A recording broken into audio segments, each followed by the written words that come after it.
Если бы в местах ссылки наш бы народ пал бы духом и, скажем, не сопротивлялся навязанным тогда условиям, навряд ли бы мы вновь оказались в Крыму и в таком количестве.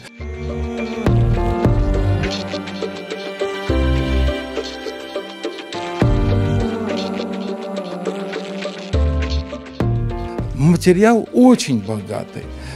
Я, когда вот перелистываю, люди уходят, то есть происходит естественный процесс смены поколений.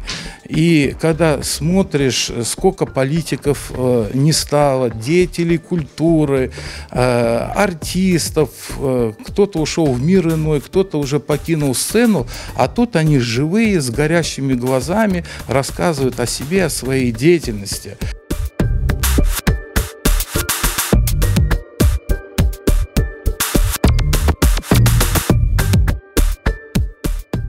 Для нас главное – это позиция самосохранения.